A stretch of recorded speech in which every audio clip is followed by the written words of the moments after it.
Hello everyone, my name is Arman and I am a fourth year student at Chanakya national university Patna.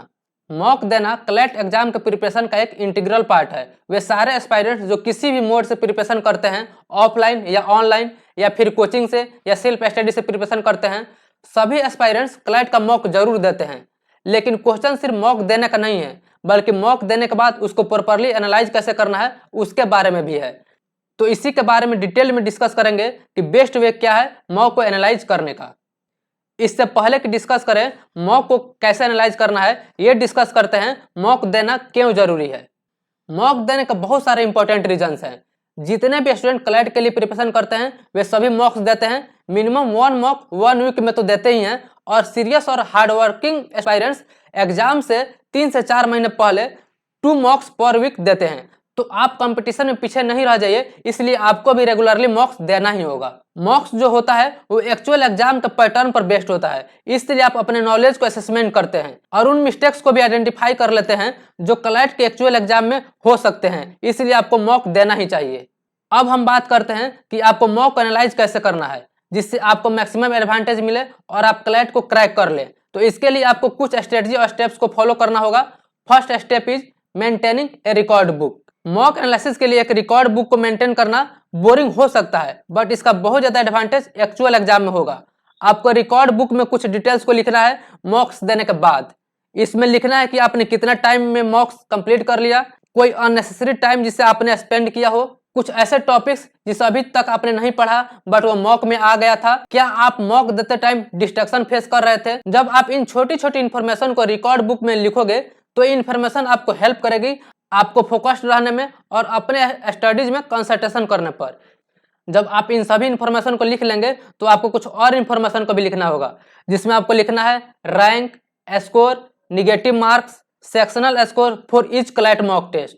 इसमें आपको thoroughly लिखना है और लगभग हर 5 मॉक्स के बाद रिव्यू करना है कि आपने कितना इंप्रूव किया है। इस तरह मॉक एनालिसिस का अप्रोच एक डीपर अंडरस्टैंडिंग देता है उन सभी मिस्टेक्स का जिसे आपने किया है और उसे अवॉइड कर सकते हैं। इसके बाद का स्टेप है कि आपको शॉर्ट्स नोट्स लिखना है उन सभी टॉपिक्स का जो लगता है वो अपकमिंग मॉक टेस्ट में रीअपियर हो सकते हैं। इसमें से प्राइमरली आपको फोकस करना है factual information like current affairs, vocabulary, static GK, concept of legal reasoning, legal terms and other factual data. आपको मॉक एनालिसिस रिकॉर्ड बुक को हर 2 दिन पर देखना है और उसे रिवाइज करना है। उसके बाद का स्टेप है ask yourself. Ask questions like why are my attempts not increasing, why am I not improving in certain sections, what mistakes am I repeating and how can I overcome। अगर आपने इन questions को acknowledge कर लिया तो समझिए आपने 50% problem solve कर लिया है। उसके बाद आप सॉल्यूशन निकालने में आगे बढ़ सकते हैं। जब आप इन सभी स्टेप्स को फॉलो कर लेंगे तो अब आता है नेक्स्ट और very important and that is analysing the questions. जब आप मॉक देंगे तो उसमें किसी भी क्वेश्चन से रिलेटेड 3 सिचुएशंस होंगे। क्वेश्चन का आंसर करेक्ट होगा, क्वेश्चन का आंसर इनकरेक्ट होगा, या फिर थर्ड सिचुएशन कि आपने उस क्वेश्चन को स्किप कर दिया होगा। पहला सिचुएशन को देखते हैं फॉर करेक्ट आंसर। जब आप क्लैट का मॉक एनालिसिस कर रहे हैं तो आपको करेक्ट आंसर और इनकरेक्ट आंसर दोनों को रिव्यू करना इक्वली इंपॉर्टेंट है। आप दोनों आंसर को एनालिसिस कीजिए, चाहे आपने करेक्ट आंसर किया है या फिर इनकरेक्ट आंसर किया है, और ये देखिए कि आपने जो करेक्ट आंसर दिया है वो अंडरस्टैंडिंग के बेस पर था या गेस वर्क के बेस पर था।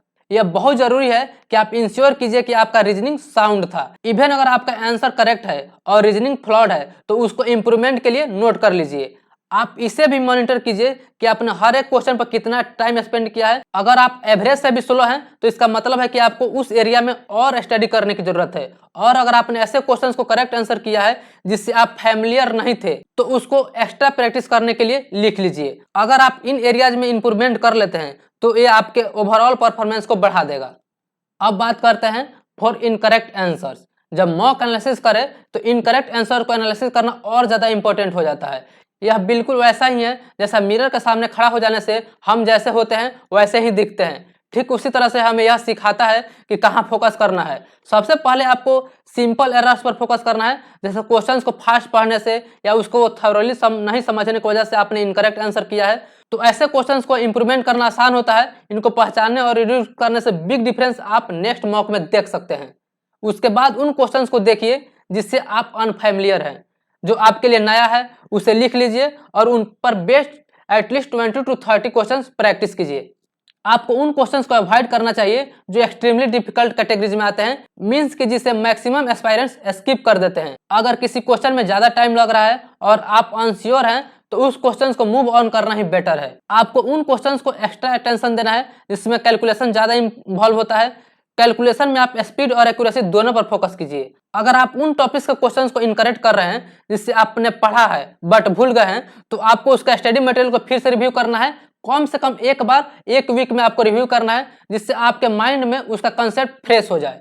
आपको अपना सॉल्विंग स्पीड अपने कंपटीटर एस्पायरेंट से भी कंपेयर करना चाहिए, और अगर आपको लगता है कि अदर एस्पायरेंट्स ज्यादा फास्ट सॉल्व कर रहे हैं तो आपको उनके स्ट्रेटजी भी सीखनी चाहिए। टाइम मैनेजमेंट को इंप्रूव करना साथ ही साथ एक्यूरेसी भी होना चाहिए। अगर आपने किसी क्वेश्चन का आंसर ए दिया है और वो सही है तो बाकी का भी रीजनिंग आपको देखना है कि बी, सी और डी रॉन्ग क्यों है, और क्या आपने अंडरस्टैंडिंग से ऑप्शन ए को चूज किया था या गेस वर्क से चूज किया था। अगर आपने किसी क्वेश्चन का आंसर सी दिया है और करेक्ट आंसर डी है तो आपको यह देखना है कि उसका करेक्ट आंसर डी क्यों है, सी क्यों नहीं, साथ ही साथ उसका आंसर ए या बी। अगर इस अप्रोच के साथ आपने कलेक्ट मॉक टेस्ट को एनालिसिस करेंगे, स्पेशली उन क्वेश्चंस पर फोकस करेंगे जिसको आपने इनकरेक्ट आंसर किया है, तो इससे आपके नेक्स्ट मॉक में मार्क्स बेटर होने के चांस बहुत बढ़ जाएंगे। इससे ये होगा कि प्रैक्टिस की वजह से आपके जो वीकनेसेस होंगे वो स्ट्रेंथ में चेंज हो जाएंगे।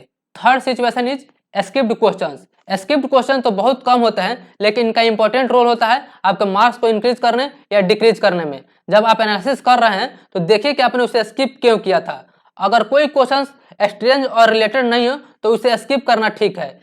किस क्वेश्चन को स्किप करना है यह जानना भी एक स्किल है। अगर आपको लगता है कि उन क्वेश्चंस को मोस्टली एस्पायरेंट ने स्किप किया है और वो सही नहीं लग रहा है तो उसे स्किप करना चाहिए और टाइम को सेव करना चाहिए। लेकिन जिस क्वेश्चंस को आप स्किप कर रहे हैं, जिसे बहुत सारे एस्पायरेंट ने ट्राई किया है, उसको एक्यूरेटली सॉल्व किया है, तो इसका मतलब है कि आपको उस टॉपिक को फिर से पढ़ना चाहिए और उस पर बेस्ट मिनिमम 20 to 30 क्वेश्चंस को प्रैक्टिस करना चाहिए, जिससे आपका उस टॉपिक पर कमांड बेटर हो जाए। उन क्वेश्चंस को फोकस करना जिसे आपने स्किप कर दिया था, उससे आपके मार्क्स डेफिनेटली इंक्रीज होंगे और आप अच्छा परफॉर्म करेंगे। जितने भी स्ट्रेटजी और स्टेप्स मैंने आपको बताया है, अगर आपने प्रॉपरली इसे फॉलो कर लिया तो आप डेफिनेटली क्लाइट को क्रैक कर सकते हैं।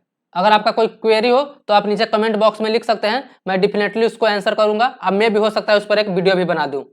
अगर आपको वीडियो अच्छा लगा है तो इस वीडियो को लाइक कीजिए, अगर आपको वीडियो अच्छा नहीं लगा तो इस वीडियो को डिसलाइक कीजिए। आपने मुझे इतना वक्त दिया, इसके लिए आपका बहुत बहुत शुक्रिया।